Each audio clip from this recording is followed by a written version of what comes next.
All right, welcome to what is this? My FX Buddies, the podcast.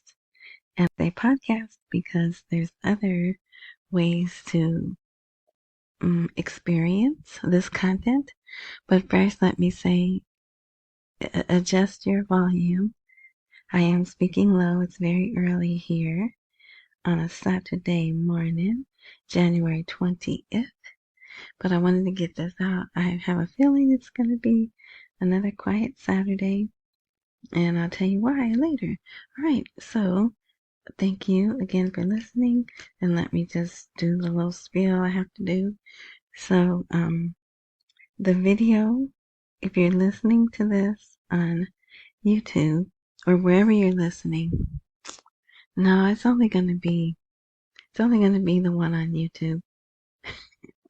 Or you can just go to the blog, and the blog is at myfxbuddies.blogspot.com. Now, a link to that is everywhere. Everywhere that this post is, there's a link to the blog. Now, this particular blog you may want to go see because there's 2 videos there. And then, the full articles are posted there. And there will be a link to see the video of the video that is my voice, but I'm showing you the articles, right? All right, got that. Oh, and speaking of YouTube, everything that I show, cover, discuss is covered under the Fair Use Disclaimer Act because it's for teaching, sharing, commentary, critique, and all that stuff. All right, so we'll get into it. So Iraq had an amazing week. Well, it's last week now because today's Saturday, and we'll get into that. So the title of this is Sudani is speaking. He says, we are facing a new Iraq economically. So this is, this blog post is pretty much in order. So as usual, the military stuff is at the bottom, and we'll get to that later. So yeah, okay.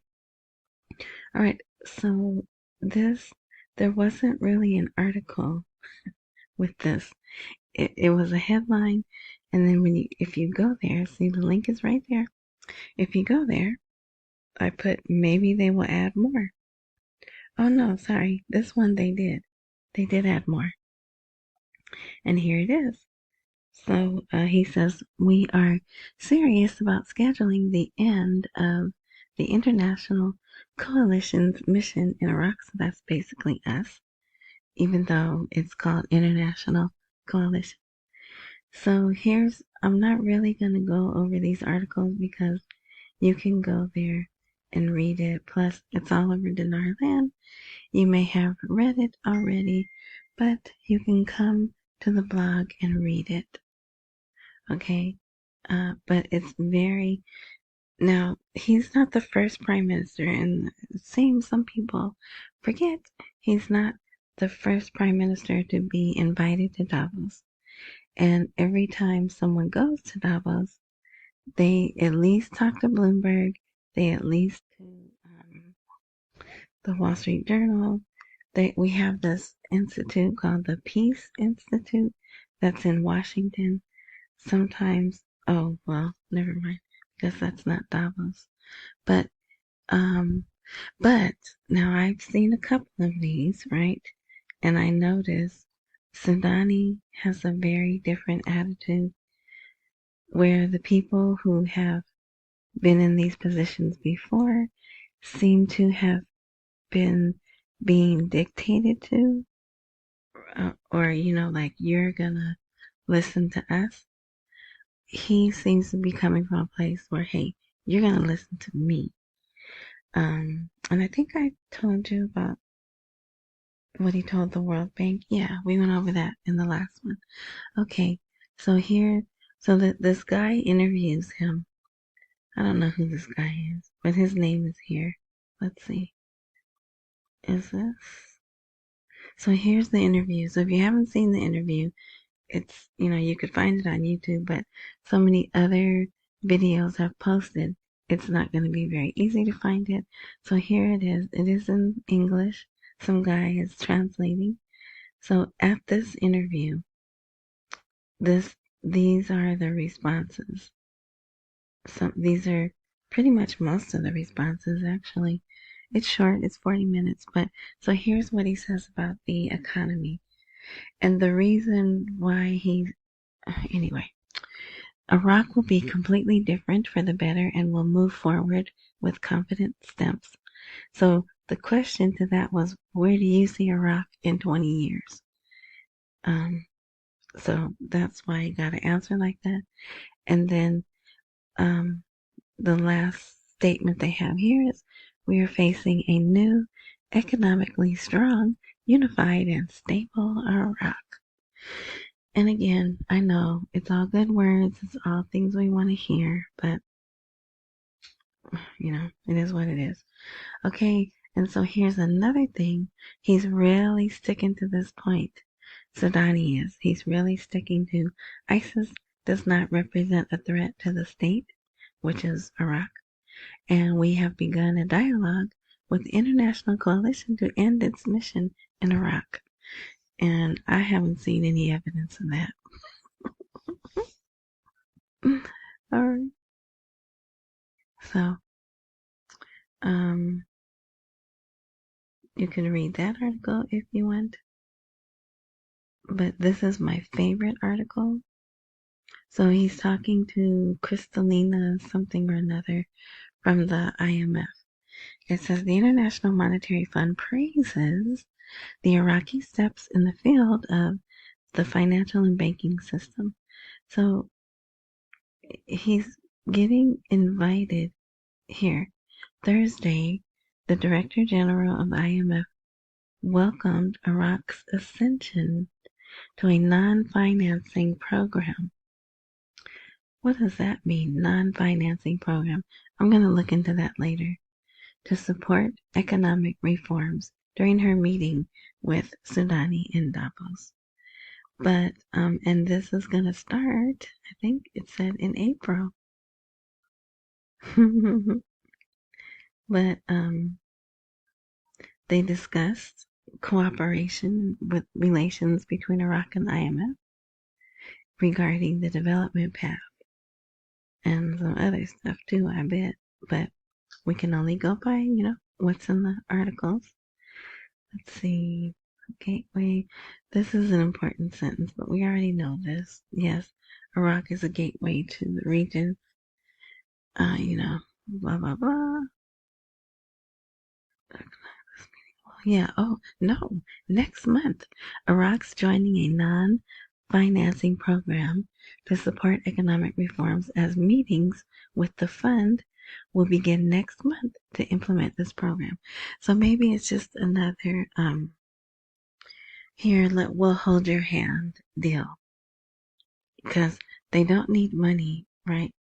We don't even know the true value of their reserves, right?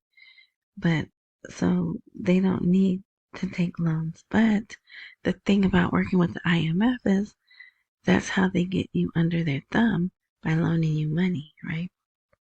But hopefully Iraq isn't going to fall for that. So Iraq, this is the article for when Sudani returned back, and it lists, well, I was going to say it lists all the meetings that he had, but it lists the meetings they want to tell us he had, right? I'm sure they're not including everything.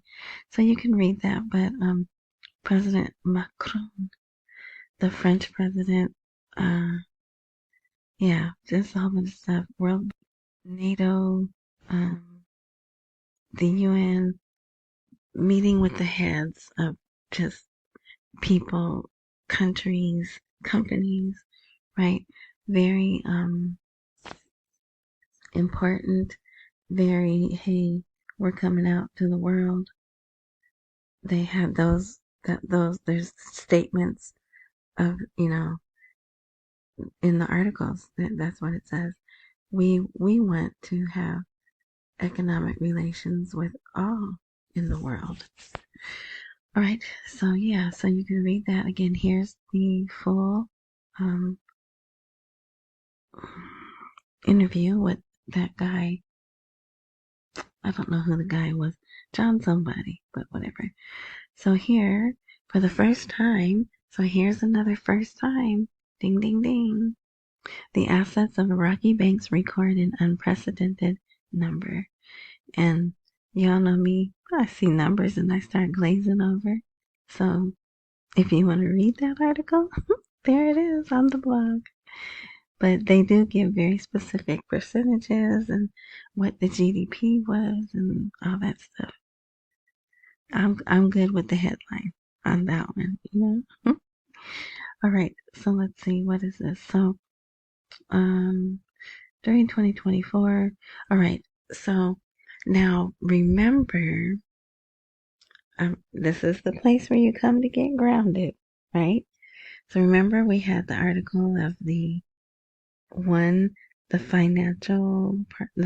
Parliamentary Finance Committee saying the rate isn't going to change in 2024, right? So keep that in mind just for this. Now here, this is a pretty serious article, and this is not the full one. But anyway, so we'll touch on it here. The Iraqi Central Bank plans to cancel the electronic platform for external transfers. So if you don't know about the auction, let me see. Even though the CBI is closed, I'm going to teach you something right now. Because they were showing this on the TV. Oh, I think this is it here. And when something is important and they want to make sure the citizens understand it, they take the document and they blow it up on TV and they go line by line through the document. Okay, so this is the results of the auctions that they're still having every day. They still have it, you know, every business day. But so you see this big number here? So the total, this is for January 18th. And anyone can pull this up. It's on the CBI. Total amounts of transfer abroad, $203,760,251. This auction is where they sell dollars for now. Here's cash that they took out. 12,100,000. Ouch. I just bit my tongue. Ugh, sorry. 12,160,000 cash, which I guess they distribute to the parallel market, maybe merchants. I don't know. I still don't know. So, and then it totals it. Okay. So they print this out every day. They're still doing it. I know there's someone out there saying they don't do the auctions anymore, but they do. So those are going to stop. But they can't stop it overnight because when the parallel rate gets too high, they'll get more cash dollars and put that in the market. So that helps control the dollar rate. So they're going to gradually get rid of these auctions with it being done by the end of 2024. So this article came out first. This was probably Thursday. Then Friday, another one came out. But because we're going in order here, keep that in mind. Here is Iraq and the IMF are discussing cooperation and starting meetings soon to support a reform program. So it still doesn't really give too much detail on what this non-finance program or whatever. And let's see, they talk a little bit more about can you see that word right there? I'm not going to say that word there. Pizza land and ice cream land. they talk about that. And yeah. So there's a little, this has a different slant on it than the other article, right? But it's important to keep in mind. Well, I'll touch on that at the end. Okay.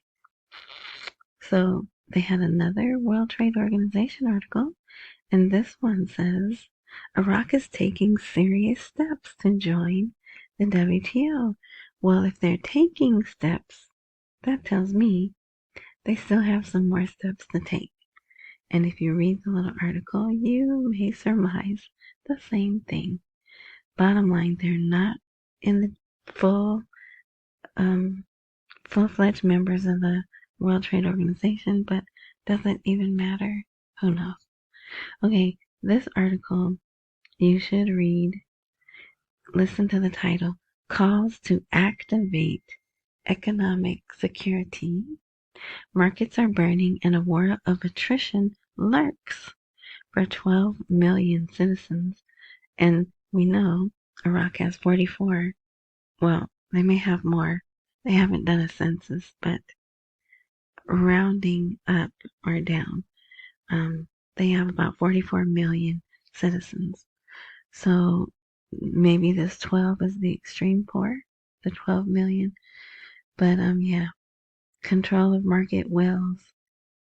It's explaining the people know what's going on. The people know that the market's being manipulated by the influential and rich people, and they want them to stop, right? But yeah, a roadmap to save the poor. That's one of the headlines, or one of the sections, I guess. So that's there. Okay, so here, I think I talked about this article in the last podcast, but I want to mention it again. The Chamber of Commerce expects the parallel market to fall below 1,500 per $1, 1,500 dinars per $1, within 3 months. And 3 months puts us right about April, right? So, they see that happening within 3 months, especially since the central bank's measures have begun to bear fruit, despite the presence of some observations and loopholes, stressing that the power of speculation will decrease in light of the improvement of financial measures. Okay, here's another article. Parliamentary Finance Committee confirmed. So what does that mean? It's agreed. Someone else said, hey, this is happening. And Parliamentary Finance Committee confirmed, yes, it is. Right? So it says, through the dollar, Parliament Finance warns of America's dominance over Iraq's economy. But we're going to read an article where they could easily flip, take America out and put Iran there. So that's an interesting read, but it says they keep the dollar available, right? And that's what keeps the rate up. Yeah, so you might want to read that. So I didn't really talk about this because I didn't think it was going to storm Dinarland like it has. But so this guy right here, he's an economic affairs expert. But so what? Do you know how many they have over there? If this were coming, and I know I still haven't talked about the the meat of the article, but if this article were coming from the CBI or even Parliamentary Finance Committee, someone that actually can affect choices, right? Then I would give it more weight. But he's just an economic affairs expert. Okay, but here's the title. An economic expert calls for using a basket of currencies to evaluate the Iraqi dinar. So what he's saying is throw the dinar in with a basket, say the euro, the yuan, the dirham, uh, do business in those interchangeably, and that will increase the value of the dinar. But they don't need to do that, right? They just need to give their money the new rate. And what was B gonna be? As long as they're still, in my opinion, as long as most of their merchant work and trade is done in dollar, it's not feasible, right, to do that. But it's a very short article. See, it's one. This is a really long paragraph, so it's 3 paragraphs. One of them is really long. Well, not even really long, but I'm not gonna read. Wait, let's see. So he says, yeah, it is basically one sentence. But anyway, so it's they just had articles maybe 2 months ago explaining why they can't unpeg from the dollar. I don't remember what it said, but it's partly to do with the value would drop, right? That's what we're telling them. Oh no, you can't unpeg from the dollar. Your value would drop even more, and then people may go after them. Other countries may come out of the woodwork to say Iraq owes them money. So yeah, but anyway, and I could be wrong. Maybe this is going to happen, but I don't think so. All right, so now getting back to, if you don't know what this is the CBI building. You see how big it is and how tall it is, but it's not finished and it's sinking. I believe this is the Tigris River right here. It's either the Tigris or the Euphrates. So all this land here is basically desert sand over water, right? I read the report. They put a report out sometime last year, and they even know they calculated the sinkage, right?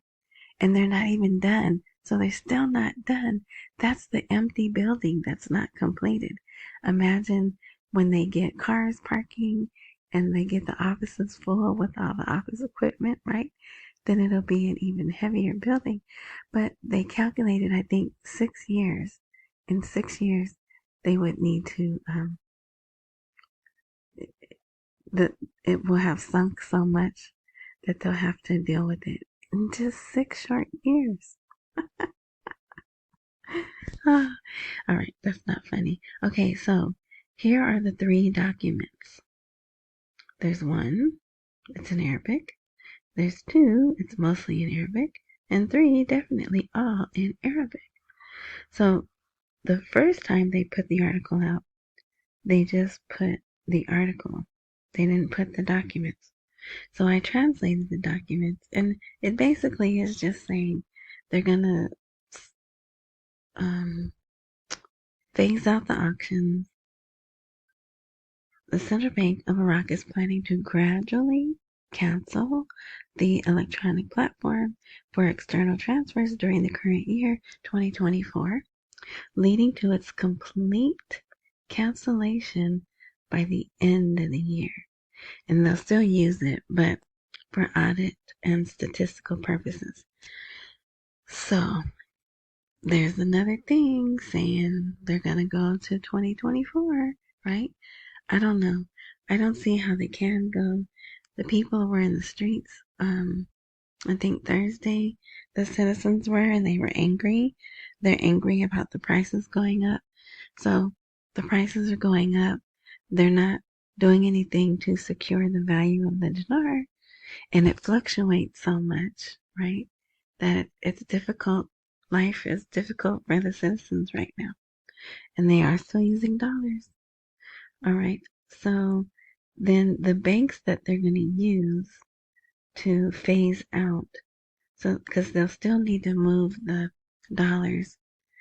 They have a list here: S&P, Fitch, Moody's, Capital Intelligence, and those I know they're not banks, financial entities, right? They're gonna have a hand in getting rid of the auction. Capital Intelligence, I don't know who that is, and Islamic International Rating Agency, because the Islamic banks get rated differently than other banks, right? So yeah. So if you care to read that, you can. But what I wanted to show you was, let's see, I just found this.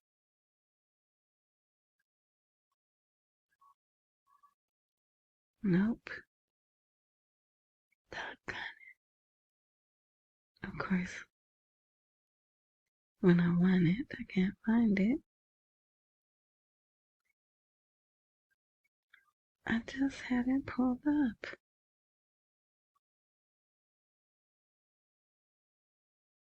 Oh man. Well, you guys should be used to me doing this by now.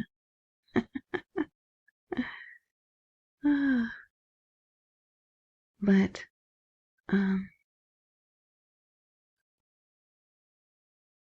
these are all my tabs. You're getting to see it on my tabs I have open. What's this one? Uh-oh. It's frozen. Okay.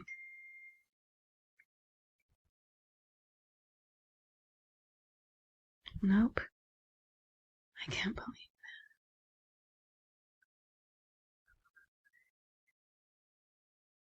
Let me see. I can try it. It might be right here.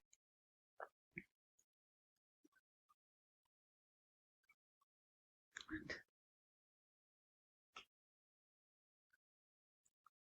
Well, doggone it.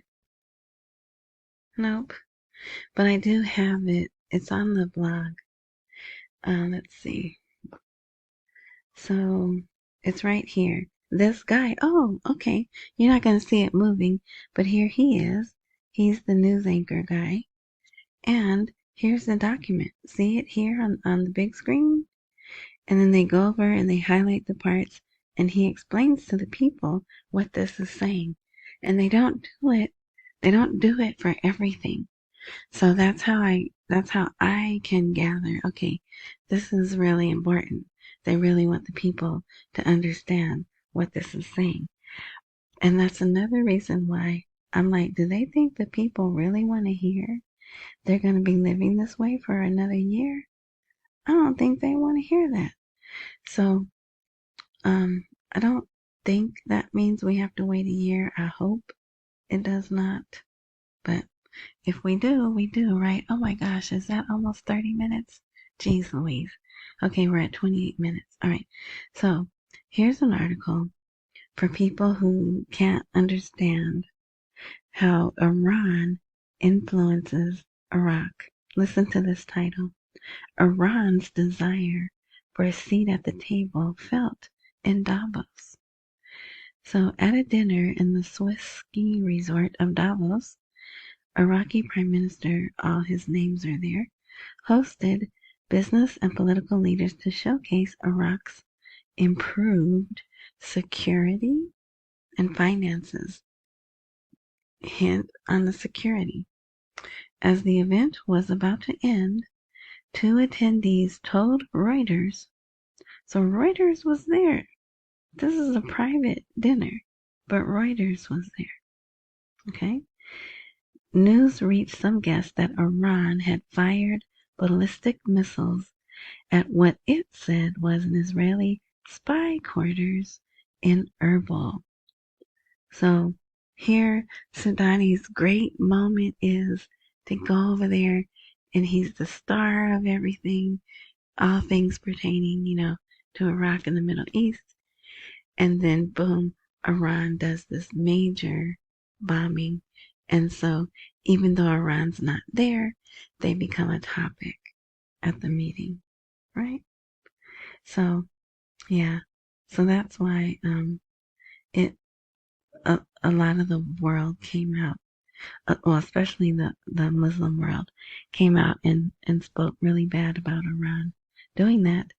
And so this is kind of a long article, but it's an easy read. It's written at, I would say, eighth grade level writing.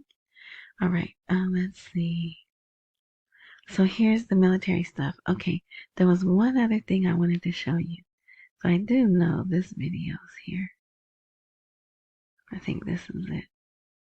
So remember the other day, or I don't know, maybe a week ago. Oh yeah, look, 3 days ago. So I was telling you how there are people rushing to the bank, right? So watch this. This is a line. There's no sound, but you can see, look, they're business people. They're dressed in suits. There's some women there, but they're jam-packed in this room. And I think these are the people getting the point of sale machines. I don't think these are citizens trying to get new accounts and cards. I think these are the merchants signing up at the last minute to get point of sale machines. All right. So I just wanted you to see that because I was supposed to go back and put that in post-production and I didn't. All right. So now we're at military. So this was an article, but listen to the title. Will it be a victory for Iran? Question mark. The departure of American forces from Iraq is a difficult test for Biden. It says Biden, but it's just, and this is written by The Hill, which we know is American. So if you read the article, keep that in mind that it's written from an American slant, right? So, but it basically is saying if we leave, Iran will step in even more in power. So you see how long that is? All right. Did you hear about Pakistan? They retaliated back. So Iran bombed Pakistan and Pakistan retaliated, right? Pakistan responds and launches raids inside Iran. And Iran has the nerve to say, hey, Pakistan, why'd you bomb us? Here's the title. Iran demands an official clarification from Pakistan following attacks on villages on its border. But so this was Friday, possibly Thursday. But so today, on Saturday, Pakistan is saying, look, we don't want a war. You hit us, we hit you. We have nuclear weapons. You probably have them too. So, let's just calm down here. So we'll see what happens. We'll see if Iran agrees to it. We did another little thing to Yemen. You see that there. And let's see. So U.S. Defense Department says we will continue to support Iraq. Whether they want us there or not, we're going to continue, right? So that's a very short article you can read. And Turkey is getting involved. And Turkey calls on Iraq, Iran, and Pakistan to calm down and exercise restraint, which I find is hilarious because Turkey still has not turned on the oil spigot for the pipeline that runs between them and Kurdistan. But here they are having the nerve to tell people calm down. But I mean, we do need cooler heads to prevail. We don't want hold on. I was waiting for someone is in the hospital and they just responded right now.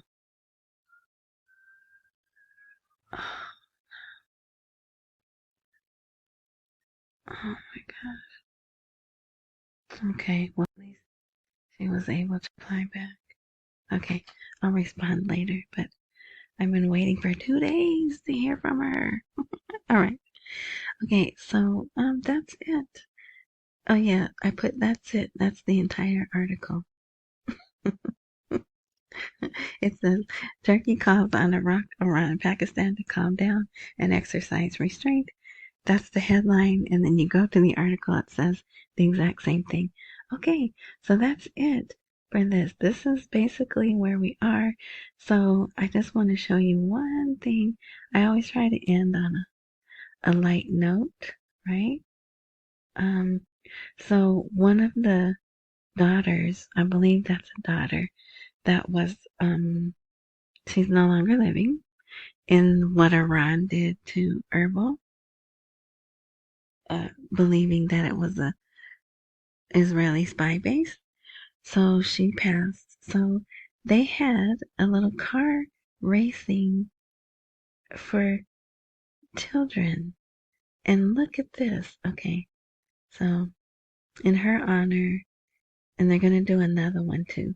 So let's see. I think, so there's like a trike, but these are real, they're real moving, you turn them on and they drive. The youngest participant was 3 years old. The oldest was 9 years old. Now, this is in Kurdistan. Kurdistan, the people have money, and it's more, they weren't beat up in a war. Oh, shoot. Okay, there's the starting line. And then they have a finish line, too. So isn't that neat? So yeah, there they are. They had Jeeps, but look at this. This is a Bentley. This little girl, and I think she won. Look at that, a baby Bentley. Isn't that just darling? It probably cost as much as the Toyota Corolla. Remember the Toyota Corollas back in the day? But anyway, so this is a gallery. I'll try to put the link like I did for the New Year's pictures if you want to see them. So, they're trying to move on. They're sad, but trying to move on.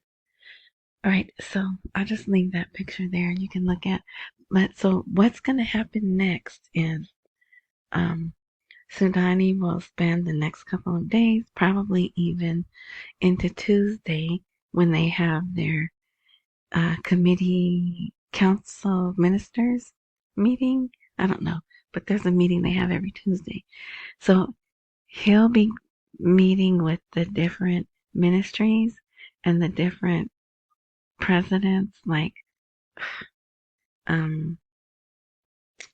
I can't think of the guy's name, Marshawani or something. I don't know how to say his name, and the president. And they'll talk about whatever he was told. Now this is my feelings. Whatever Sudani was told by all the powerful people he met, he'll fill them in because they weren't there. Right? And the same thing for Kurdistan. Kurdistan was there, but they had their own meetings, separate meetings. They'll go back and they'll tell, like Daddy Barzani, all the things that were said. So we'll just look to see what happens next week. Like I said, I expect today to be quiet. I expect Sunday to be quiet. Well, early Sunday, late into the later part of Sunday. So don't panic. But also, I asked you in the last one, are you prepared to be waiting for another year? Can you cover your house payment, your rent payment? And I'm serious. I have heard from too many people who've been evicted, about to be evicted, and you just can't. And I tell people, don't expect this RV to happen to save your life.